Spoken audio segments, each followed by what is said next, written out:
আসসালামু আলাইকুম। খুবই দুঃখের সাথে জানাচ্ছি, গত 13ই আগস্ট 2025 সালের সন্ধ্যা 7:30 সৌদি এম্বাসির পক্ষ থেকে একটি বিজ্ঞপ্তি প্রকাশ করা হয়, যেখানে বলা হয়েছে 13 আগস্ট সন্ধ্যার পর থেকে, এই ঘোষণার পর থেকে তারা বলছে যে এখন থেকে লোড আনলোড ক্লিনার পেশা যারা আছেন তাদেরও সৌদি আরবে যেতে হলে বাধ্যতামূলক তাদের তাকামুল সার্টিফিকেট প্রয়োজন আছে, অর্থাৎ আপনার কাজের দক্ষতার সার্টিফিকেট প্রয়োজন আছে। আপনার কাজের সার্টিফিকেট ছাড়া আপনি সৌদির ভিসা পাবেন না এবং সৌদির সমস্ত কাজ কমপ্লিট করে আপনি সৌদিতে প্রবেশ করতে পারবেন না। আপনাকে যদি সৌদি আসতে হয় সেক্ষেত্রে এই যে তাকামুল সার্টিফিকেটটি আছে, লোড আনলোড এবং সকল ক্লিনার পেশা সবাইকে এখন বাধ্যতামূলক এই তাকামুল সার্টিফিকেট করে দিয়েছে। সবাইকে তাকামুল সার্টিফিকেট দিয়ে তারপরে সৌদিতে আসতে হবে। আরো একটি আপডেট দেওয়া হয়েছে, 2 নম্বরের যে আপডেটটি দেওয়া হয়েছে যেটা আরো চমকপ্রদ।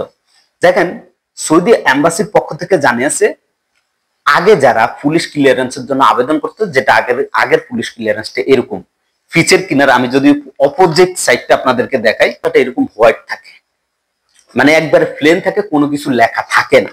এখন সৌদি এম্বাসির পক্ষ থেকে ঘোষণা দিয়ে দিয়েছে যে পুলিশ ক্লিয়ারেন্সের পিছনের যে পাতাটা আছে সেই পৃষ্ঠায় অবশ্যই কর্মীর সকল ডিটেলস অনুসারে একটি কিউআর কোড এবং সরকারের সকল তথ্য, তার নাম ঠিকানা সবকিছু লিখে সেখানে একটি কিউআর কোড বসিয়ে দিতে হবে। যাদের পুলিশ ক্লিয়ারেন্সের মধ্যে এটা থাকবে শুধুমাত্র তাদেরই ভিসার স্ট্যাম্পিং প্রসেসিং ফিঙ্গার হবে, আর যাদের পুলিশ ক্লিয়ারেন্সে এগুলো থাকবে না তাদেরটা হবে না।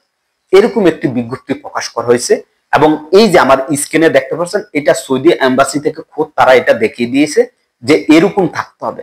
যদি আপনার পুলিশ ক্লিয়ারেন্সে এরকম না থাকে সেক্ষেত্রে আপনারও সৌদিতে আসতে মহা বিপদে পড়ে যাবে।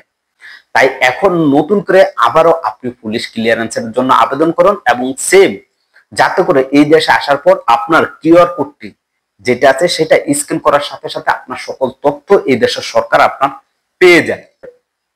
বাংলাদেশের যে সকল প্রবাসীরা আছেন নতুন অবস্থায়, তাদের জন্য এখন অনেক বড় টাফ হয়ে যাবে, কেননা হুট করে এই ডিসিশনটা এবং হুট করে এই ডিসিশনটা কার্যকর হয়ে গেছে।